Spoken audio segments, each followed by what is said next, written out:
नमस्कार। Times of Swaraj के सभी दर्शकों को बहुत बहुत बधाई, शुभकामना। वैसे दर्शकों को जो शिक्षा के मेरे मुहिम के साथ खड़े रहे, डटे रहे और आज हम उस मुहिम में कामयाब हुए हैं, उस मुहिम में आप सब लोग कामयाब हुए हैं, इसलिए हम आपको ढेर सारी शुभकामना और बधाई दे रहे हैं।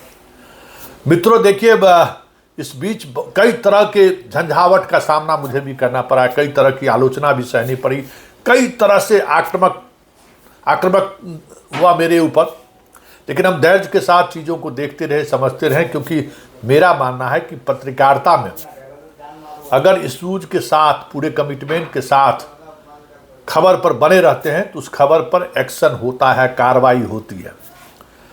कई तरह के सवाल हमसे पूछा गया, कल ही लोगों ने पूछा, कई लोग कमेंट्स में दिए, करे नीरज कुमार के बात का कोनो वैल्यू है जी, ये ऐसे ही बोलते रहता है। पिछले बार बोला था कि 10 बजे से 4 बजे तक में कहाँ कुछ हुआ, और कल हमने इशारों में कह दिया था कि अब हम लोगों की लड़ाई अब मुकाम पर पहुंचने वाली है।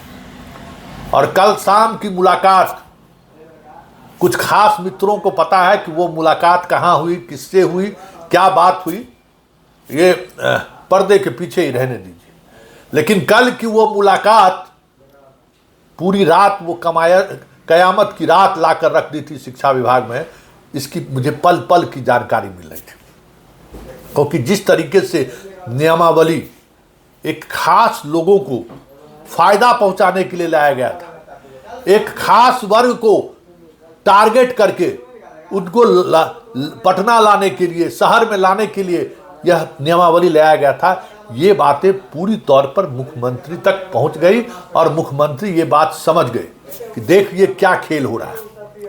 और उससे भी बड़ी बात यह है कि देखिए, हार का डर जो है ना सबको सताता है। जैसे ही ये बात हुई कि सर इसका असर तिरहुत के चुनाव पर पड़ेगा, क्योंकि आप आग से खेल रहे हैं। जिस बच्चे को आप पैदा किए, बड़ा किए, पैंट पहनाए, शर्ट पहनाए, कुर्ता धोती, पाग से लेकर टोपी तक पहना दिए, अब उससे एक एक कर आप छीन रहे हैं, कितना दिन तक बर्दाश्त करेगा। फिर क्या था, चीज़ें बढ़ी, चीज़ें सही दिशा दिखी। इसलिए बार बार कहते हैं कि हम आपके कभी भी 10 से 4 वाले अभियान में साथ नहीं रहे। याद करिए, कितना भी आप हमको कहते रहे, तबादले नीति को लेकर भी हमारा सिर्फ ऑब्जर्वेशन था कि जो मेरिट के साथ जो लोग आए हुए हैं, जिस तरीके से चीज़ों को आपने स्वीकार किया है, आप उनके तहत बने रहे। आप उसमें कैंची चलाए, कैंची चलाते चलाते बहुत कुछ चला दिए। और हम उस समय में भी कहते थे कि बाबू, इस जिसके फ़ायदा के लिए नियम लाया गया है ना, ये फ़ायदा हम होने नहीं देंगे। यही पत्रकारिता की ताकत है, यही डेमोक्रेसी में अगर आप सही संवाद के साथ पत्रकारिता में डटे रहिएगा तो फिर झुकना है, सरकार को माननी पड़ेगी। और ये आप सबों की नैतिक जीत है, ये बड़ी जीत है। अब आप लोग साथ मिलकर होली, दीपावली जो भी मनाना है, जो छठ पर्व, सब आप लोगों का चौपट हो गया था, एक साथ मनाइए। और ये भी बात समझिए कि बहुत सारी समस्याएं जो इन दिनों उत्पन्न हुई है, उन तमाम समस्याओं का हल मिलेगा। क्योंकि बात वहाँ तक पहुँच चुकी है जहाँ ये लोग पहुँचने देना नहीं चाहते थे। आप समझ लीजिए, वहाँ जाना ही नहीं देना चाहता था, पहले काट देता था। नहीं, आप हम लोगों से बात कर लीजिए, क्या समस्या क्या है। बात सही जगह पर, हम कहते थे कि बात अगर सही जगह तक पहुँच गई तो उस आदमी में अभी भी बहुत कुछ ऐसा बचा हुआ है कि एकदम पॉजिटिविटी के साथ वो काम होगा। देख लिए ना, नीरज कुमार के बयान का क्या मतलब होता है, आपको समझ में आ गया ना कि नीरज कुमार के हुंकार का क्या मतलब होता है, आपने समझ लिया ना। जब हमें लगा कि आज ज़रूरत है सरकार के साथ मजबूती के से खड़े होकर सवाल जवाब करने का, और मुझे लगा कि ये शिक्षकों के हित का सवाल है, ये राज्य की शिक्षा व्यवस्था के हित का सवाल है, ये लाखों बच्चों के भविष्य से जुड़ा हुआ सवाल है, तो मैं वो वहाँ तक कदम बढ़ा दिया जो अमूमन हम बढ़ाते नहीं हैं। चुनौती लोग दे रहे थे कि स्टूडियो से बाहर निकलिए, घरे में बैठ कर प्रवचन देते हैं। सुन लो, जिस दिन इस कक्ष से बाहर निकल गए ना तो ईंट से ईंट बच जाएगा। अच्छा मनाओ कि हम घरे में रहें, क्योंकि लोगों के पास गए तो मेरा 25 वर्षों का रिश्ता है, और वो एक ऐसा रिश्ता है ना, जिन रिश्तों के सहारे आज भी अगर हम कुछ हठ ठान लें तो बड़े से बड़े ओहदे पर बैठा हुआ पदाधिकारी हो या मंत्री संतरी हो, अच्छे संतोष जी कह रहे हैं तो मान लीजिए कुछ न कुछ बात जरूर होगी। यही मेरी कमाई है। चलिए मित्रों, अब हमारी आपकी मुलाकात तो अब स्कूले में आएंगे तो होगी। अब तो जरूरत कुछ रहा नहीं, सब चीज़ एकदम वेल डन है। लेकिन अभी वीडियो बंद नहीं होगा, वीडियो अभी बहुत खेला बाकी है, और उस सारे खेला को एक्सपोज करेंगे कि इस तबादले नीति के पीछे कौन कौन लोग थे और आखिरकार सरकार को क्यों झुकना पड़ा। तो सुनिए शिक्षा मंत्री जी हमारे क्या कह रहे हैं और किस तरीके से कह रहे हैं कि हम तबादला नीति वापस हम सही बात है कि हाई कोर्ट के जजमेंट का इसके से कोई लेना देना नहीं है। हाई कोर्ट के जजमेंट आने से पहले ही कल रात को ही देर रात को ये निर्णय हो चुका था, और आज सुबह लगभग 1 घंटे से अधिक समय तक बैठक हुई है जिसमें तमाम लोग मौजूद थे। और उन तमाम लोगों की मौजूदगी में वो सवाल उठा जो सवाल मैं लगातार पिछले कई दिनों से उठा रहा हूँ। बीपीएससी के साथ होशियारी, शहर के शिक्षकों के शहर में पोस्टिंग, ये सब जितना अधिकारी का बाल बच्चा है ना, बीवी बाल बच्चा सबको लाना चाहता था शहर, वो चीज़ें एक्सपोज हो गई।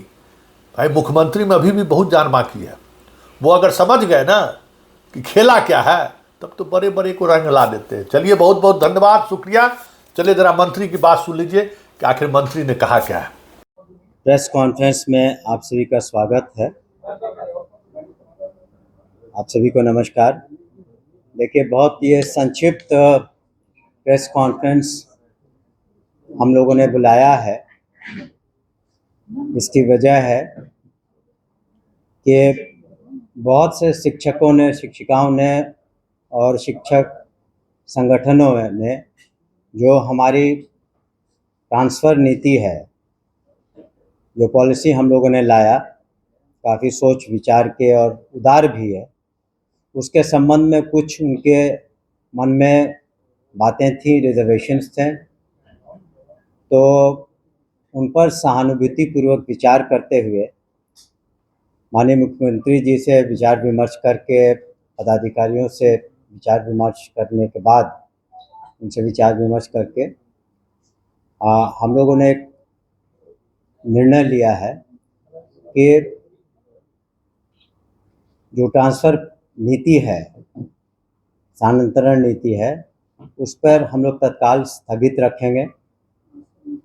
दूसरी चीज़, ये जो सारी सक्षमता परीक्षाएं हैं वो सब पूरी हो जाएंगी, जो 5 चांस दिए जा रहे हैं। तो उसके बाद कम से कम सभी को एक मौका मिलेगा, क्योंकि अभी करने से जो लोग सक्षमता परीक्षा दे रहे हैं या देने वाले हैं, तो उनके साथ थोड़ा एक तरह से उनको उतना फेयर नहीं होगा उनके लिए।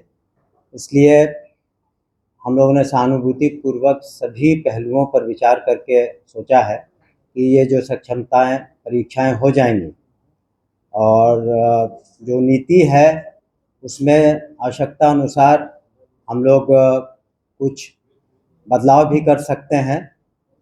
लेकिन जो प्रक्रिया है इम्तहान की वो चलेगी, सक्षमता परीक्षा की। दूसरे जो नियुक्ति है वो पूरे राज्य में 1,14,000 से ज़्यादा जो काउंसलिंग में बिल्कुल हर तरीके से सही पाए गए हैं, उनकी नियुक्ति भी कल होगी। लेकिन जो ट्रांसफ़र पॉलिसी है, तत्काल हम लोग उसको स्थगित रखे हुए हैं, उसको पुनः विचार भी कर रहे हैं, और आवश्यकता हुई तो हम लोग कुछ उसमें संशोधन भी करेंगे। लेकिन उसको, जैसा कि पूर्व में हमने कहा है कि माननीय मुख्यमंत्री ने भी उसको उदार रखने के निर्देश दिए हैं, और हम लोग भी उसको उदार रखेंगे। और सोच विचार करने के बाद वो लोग फिर उसमें जो लोग नियुक्त होंगे और सरकारी सेवक होंगे, वो लोग जहाँ पर हैं वहीं पर तत्काल रूप से अपना ज्वाइनिंग देंगे। उसके बाद एक साथ जो सभी शिक्षक अपना ऑप्शंस देंगे, जो हम लोग नया वेबसाइट हम लोग जो नया उसमें तरीके से उसको फिर लाएंगे, और हमें उम्मीद है कि उसके बाद पूर्णतः अभी काफ़ी लोग संतुष्ट हैं, लेकिन और अधिक लोग संतुष्ट होंगे। लेकिन जो लोग को मौका शुरू में नहीं मिलता क्योंकि अभी उनको सक्षमता परीक्षा देनी बाकी है, तो उनके साथ भी हम लोग फेयर रहेंगे। तो इन्हीं कारणों से तत्काल रूप से हम लोगों ने उस पर स्थगित करने का विचार किया है। देखिए, जहाँ तक हमें पता है, हमने कोर्ट के ऑर्डर को नहीं पढ़ा है, लेकिन मुझे बताया गया कि वो उसमें जो पेटिशनर्स थे उनको कुछ रिलीफ दी गई है, लेकिन पूरी तरह ट्रांसफ़र नीति पर या नियुक्ति पर इस तरह की कोई कोर्ट का आदेश नहीं है जो मुझे बताया गया। लेकिन पूर्णतः कोई रोक नहीं है किसी भी तरह की। उनको कुछ पेटिशनर्स को कुछ रिलीफ दिए गए हैं, तो उसको पढ़ के हम लोग जो कोर्ट का आदेश है जो हम लोग को जवाब देना होगा देंगे। लेकिन ये निर्णय तो हम लोगों ने कल से ही विचार किया था और सुबह ही इस पर हम लोगों ने निर्णय ले लिया था। तो ये नीति नहीं बनेगी कि फिर जो बनी हुई है इसमें कुछ चेंजेस होगा? हमने कहा कि ज़्यादा संभावना जो नीति बनी है उसमें कुछ संशोधन आवश्यकता अनुसार जो मांगे विभिन्न संगठनों ने उठाई हैं, या शिक्षकों ने या पुराने शिक्षकों ने, नए शिक्षकों ने, तो निश्चित रूप से जो बातें थी कि जो असाध्य रोग हैं या महिलाएं हैं या फिर हस्बैंड वाइफ की, वो सब बातें तो रहेंगी ही। इसके अतिरिक्त भी अगर कोई आवश्यकता हुई, हम लोग समझते हैं कि पठन पाठन में और कितनी सहूलियत शिक्षकों को हो सके, तो वो हम लोग देंगे।